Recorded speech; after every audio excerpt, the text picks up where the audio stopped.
High all government job aspirants welcome to my YouTube channel Jain studies for government jobs. आज আমরা discuss করব কালকে যে এক্সামটি হলো রেলওয়ে গ্রুপ ডির তার সেকেন্ড শিফটে যে কোশ্চেনগুলো এসেছিল সেই কোশ্চেনগুলো আমি বিভিন্ন জায়গা থেকে কালেক্ট করেছি এবং তোমাদের মধ্যে কিছুজন পাঠিয়েছে সেগুলো মিক্স করে একটা তোমাদের জন্য আমি প্রেজেন্ট করেছি এবং কালকে অনেকজনে কমেন্ট করেছিল যে কোশ্চেনগুলোর জন্য বাংলায় করতে, তাই সেই ইংলিশ কোশ্চেনগুলো আমি একটু বাংলাতে কনভার্ট করে দিয়েছি। ঠিক আছে, প্রথম প্রশ্ন কী এসেছিল দেখো, পেটিএম এর প্রতিষ্ঠাতা কে? পেটিএম এর প্রতিষ্ঠাতা হচ্ছেন বিজয় শেখর শর্মা। নেক্সট দেখো, মরিশাসের রাজধানী কি? মরিশাসের রাজধানী হচ্ছে পোর্ট লুইস। তাহলে এখান থেকে তোমরা বুঝতে পারছো যে ফাউন্ডার কে কে, সেখান থেকে একটা প্রশ্ন আসছে। কোন দেশের রাজধানীর নাম কি, সেখান থেকে একটা প্রশ্ন আসছে। থার্ড প্রশ্ন দেখো কি এসছে, এশিয়ানের সদস্য সংখ্যা কত? এশিয়ানের সদস্য সংখ্যা হচ্ছে 10। নেক্সট প্রশ্ন দেখো, হরিদ্বার কোন নদীর তীরে অবস্থিত? হরিদ্বার হচ্ছে গঙ্গা নদীর তীরে অবস্থিত। তাহলে এখানে জিওগ্রাফি থেকে একটা প্রশ্ন পাচ্ছ যে কোন শহর কোন নদীর তীরে অবস্থিত। এটা কিন্তু পুরোটাই কমন, কারণ এইটার আমি একটা সেপারেট ভিডিও বানানো আছে যে কোন শহরটি কোন নদীর তীরে অবস্থিত। অবশ্যই সেটা একবার দেখে নেবে। তারপরে দেখে নাও বিগ বস 1 হোস্ট কে, মানে বিগ বস 1 হোস্ট কে করেছিলেন? হোস্ট করেছিলেন সলমান খান। নেক্সট প্রশ্ন দেখো, কে British parliament global diversity award পেয়েছেন?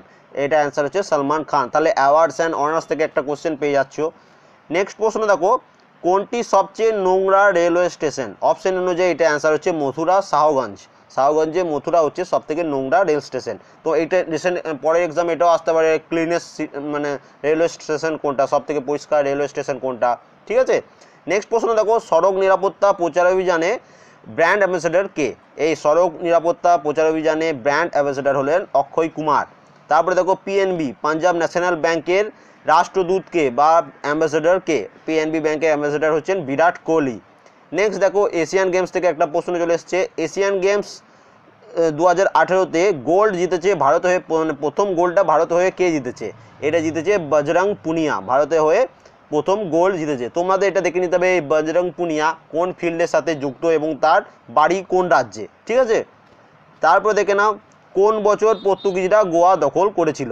এটা দেখো হিস্ট্রি থেকে একটা কোশ্চেন দিয়ে দিয়েছে, তাহলে জিওগ্রাফি থেকে একটা কোশ্চেন পাচ্ছ, হিস্ট্রি থেকে একটা কোশ্চেন পাচ্ছ। তাহলে পর্তুগিজরা গোয়া দখল করেছিল 1510 খ্রিস্টাব্দে।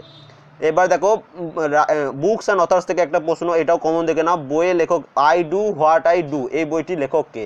রঘুরাম রাজন। এ তোমাদের সেপারেট একটা ভিডিও বানানো আছে বুকস অ্যান্ড অথারের, সেটা দেখে নেবে, সেখান থেকে কমন চলে এসছে। নেক্সট দেখে নাও, কে পিসি চন্দ্র পুরস্কার পেয়েছেন? আশা ভোসলে। এটাও দেখো কমন, কারণ এটার জন্য আমি যে তোমাদের 500 কারেন্ট অ্যাফেয়ার্স যেটা স্টার্ট করেছি সেখান থেকে এটা তোমাদের কমন চলে এসছে, তাই সেটা একটু দেখে নেবে যারা যারা দেখোনি এখনো পর্যন্ত, আর যারা দেখেছো তাদের কাছে খুব ইজি হয়ে যাবে এক্সামটা দিতে। নেক্সট প্রশ্ন কী এসছে দেখো, জগ্গি বাসুদেবকে পদ্ম বিভূষণ ভূষিত করা হয়েছে, কোন ফিল্ডের সাথে তিনি যুক্ত? এই প্রশ্নটাই এসেছিল। দেখো পদ্মবিভূষণেরও কিন্তু আলাদা একটা সেপারেট ভিডিও বানানো আছে এবং এই বছর 2017 পদ্মবিভূষণ কিন্তু মহেন্দ্র সিং ধোনিও পেয়েছেন। ঠিক আছে, এটাও এমন চলে আসতে পারে এনাদের মধ্যে কে পদ্মবিভূষণ পেয়েছেন 2017, সেখানে মহেন্দ্র সিং ধোনিরও নাম থাকতে পারে, তাহলে সেটা অ্যান্সার হবে, সেটা যেন মনে থাকে। এটারও সেপারেট ভিডিও বানানো আছে, সেটা দেখে নেবে। এবার এই প্রশ্ন দেখে নাও, জগজি বাসুদেব তিনি পদ্মবিভূষণ পেয়েছেন, তিনি কোন ফিল্ডের সাথে যুক্ত? তিনি হচ্ছেন আধ্যাত্মিকতা ফিল্ডের সাথে যুক্ত। এবং দেখে নাও সব থেকে হাইয়েস্ট অ্যাওয়ার্ড যেটা হচ্ছে ভারতরত্ন, তারপরে সেকেন্ড যে অ্যাওয়ার্ড সেটাই হচ্ছে পদ্মবিভূষণ, থার্ড হচ্ছে পদ্মভূষণ। ঠিক আছে, এবং ফোর্থ হচ্ছে পদ্মশ্রী। এই চারটে অ্যাওয়ার্ড পরপর, এইটা একটু মনে রাখবে কোন অ্যাওয়ার্ডে, মানে প্রথম 1 নম্বরে কি আছে ভারতরত্ন, সেকেন্ড হচ্ছে পদ্মবিভূষণ, থার্ড হচ্ছে পদ্মভূষণ এবং ফোর্থ হচ্ছে পদ্মশ্রী। ঠিক আছে, মনে রাখবে। নেক্সট দেখে নাও, অস্কার সেরা সহকারী অভিনেত্রী পুরস্কার জিতেছেন কে? দেখো অস্কারও সেপারেট ভিডিও বানানো আছে, তোমাদের টেলিগ্রামে পিডিএফও দিয়ে দিয়েছিলাম। এটা অ্যান্সার হচ্ছে অ্যালিসন জেনি। এবং তোমরা এটা দেখে নেবে যে অস্কারে দেখো সহকারী অভিনেত্রী চলে এসছে, তাহলে মেন যে অ্যাক্ট্রেস যে পেয়েছে অস্কার অ্যাওয়ার্ড তা সেটাও তোমরা দেখে নেবে। মেলদের মধ্যে মানে ছেলেদের মধ্যে কে জিতেছে সেরা অ্যাওয়ার্ড সেটাও দেখে নেবে। এবার দেখে নাও, কে সদ্ভাবনা পুরস্কার জিতেছে 2018-তে? দেখো এইটাই এই 12 তারিখে যেটা তোমাদের পোস্টালের এক্সাম ছিল, যেটা তোমাদের আমি একটা ভিডিও বানিয়ে দিয়েছিলাম, সেখানেও এই প্রশ্নটাই এসেছিল। গোপাল কৃষ্ণ গান্ধী সদ্ভাবনা অ্যাওয়ার্ড 2018 পেয়েছে। দেখো কোশ্চেন কিন্তু খুব ইজি, কিন্তু তুমি না পারো তাহলে তোমার কাছে কঠিন হয়ে যাবে। তারপরে দেখে নাও, কে ফিফা গোল্ডেন বুট পুরস্কার জিতেছে? এটা আশা করি আমরা সবাই জানি, হ্যারি কেন জিতেছে এই ফিফা গোল্ডেন বুট পুরস্কারটি। তারপর দেখে নাও, মানব সম্পদ সূচকে ভারতের র্যাঙ্ক কত? দেখো এই প্রশ্নটা আমরা কতবার পড়েছি, এটা অ্যান্সার হচ্ছে ভারতের র্যাঙ্ক হচ্ছে 130তম ভারতের র্যাঙ্ক মানব সম্পদ সূচকে। তারপরে দেখে নাও ম্যান বুকার পুরস্কার বিজয়ীকে, দেখো এটাও 500 কারেন্ট অ্যাফেয়ার্স যেটা করেছিলাম সেখান থেকে কমন চলে এসেছে। ম্যান বুকার পুরস্কার বিজয়ী হলেন ওলগা টকাকজুক। এই দুদিন আগে এই ভিডিওটা আমি যে কারেন্ট অ্যাফেয়ার্সের ভিডিওটা বানিয়েছিলাম সেখান থেকেই দেখো কমন চলে এসেছে। এবার দেখো কিছু জেনারেল সায়েন্স থেকে প্রশ্ন এসছে যেগুলো আমি কালেক্ট করতে পেরেছি বিভিন্ন জায়গা থেকে, সেটা দেখে নাও। যে প্রথম কি এসছে, বেকিং সোডা রাসায়নিক ফর্মুলা কি? বেকিং সোডার রাসায়নিক ফর্মুলা হচ্ছে NaHCO3, মানে হচ্ছে সোডিয়াম বাইকার্বনেট, বেকিং সোডা। ঠিক আছে, তাহলে বিভিন্ন ধরনের রাসায়নিক ফর্মুলা এগুলো একটু মনে রাখবে। এটা যে টেলিগ্রামে PDF পোস্ট করা আছে সেখান থেকেও তোমরা পড়ে নিতে পারো।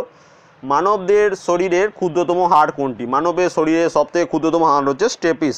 দেখো এটাও কিন্তু কমন, দেখো কোশ্চেন কিন্তু খুবই আসে, তোমরা একটু যদি পড়ো তাহলেই পেরে যাবে। তারপরে দেখে নাও অরেঞ্জে কোন অ্যাসিড উপস্থিত? অরেঞ্জে পাওয়া যায় সাইট্রিক অ্যাসিড।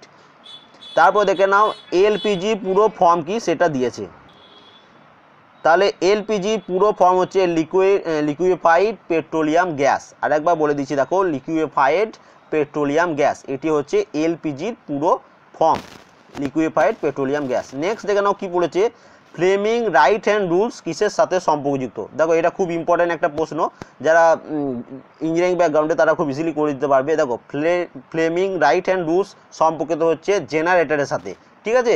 এবং আরেকটা যেটা থাকে ফ্লেমিং লেফট হ্যান্ড রুল, মানে হচ্ছে বাঁ হাতি রুল, এটা হচ্ছে ডান হাতি রুল। তাহলে ফ্লেমিং রাইট হ্যান্ড রুল হচ্ছে জেনারেটর এবং ফ্লেমিং লেফট হ্যান্ড রুল সেটা হচ্ছে মোটরের সাথে সম্পর্কযুক্ত। তাহলে এই পরীক্ষায় জেনারেটর এসছে, পরের পরীক্ষায় মনে করো এটাতে রাইট হ্যান্ড রুলস এসছে, পরেরটাতে লেফট হ্যান্ড রুল চলে আসতে পারে।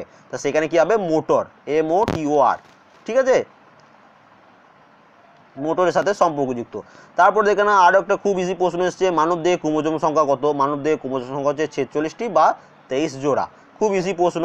তারপর দেখে না মানব শরীরে ইনসুলিন ফর্ম হয় কোথায় বা ইনসুলিন তৈরি হয় কোথায়? কোথায় হয়? প্যানক্রিয়াস বা অগ্নাশয় থেকে তৈরি হয় ইনসুলিন, এটা আমরা সবাই জানি। তারপরে দেখো এই pH ভ্যালু দিয়ে একটা কোশ্চেন আসছে প্রত্যেক পার্টে, এই pH ভ্যালু দিয়ে আমি তোমাদের একটা ভিডিও বানিয়ে দেবো। ওয়াইনের pH এর মান কত? ওয়াইনের pH এর মান হচ্ছে 3.0 থেকে 3.4। তারপরে দেখো কে হাইড্রোজেন অণু আবিষ্কৃত করেছেন? হাইড্রোজেন অণু আবিষ্কৃত করেছেন রবার্ট বয়েল। আবার হেনরি ক্যাভেন্ডিশও হাইড্রোজেন আবিষ্কার করেছেন, যেটা তোমাদের অপশনে থাকবে সেটা তোমরা করবে, ঠিক আছে। তারপর লাস্ট প্রশ্ন দেখো, অক্সিজেনের আণবিক ভর কত? অক্সিজেনের আণবিক ভর হচ্ছে 16 গ্রাম। তাহলে এই কটা প্রশ্নটা আমি কালেক্ট করতে পেরেছিলাম। আশা করি ভিডিওটি ভালো লেগেছে। যদি ভালো লেগে থাকে অবশ্যই লাইক করবে, এবং যদি কালকে সেকেন্ড শিফটে অন্য কেউ এক্সাম দিয়ে থাকো, আদার্স যদি কোনো কোশ্চেন পড়ে থাকে অবশ্যই কমেন্ট করে দেবে, তাহলে তোমাদের অনেক বন্ধুদের হেল্প হয়ে যাবে। যারা আমার চ্যানেলে নতুন তাদের ভিডিওটি ভালো লেগে থাকলে অবশ্যই সাবস্ক্রাইব করে নেবে। Thank you for watching.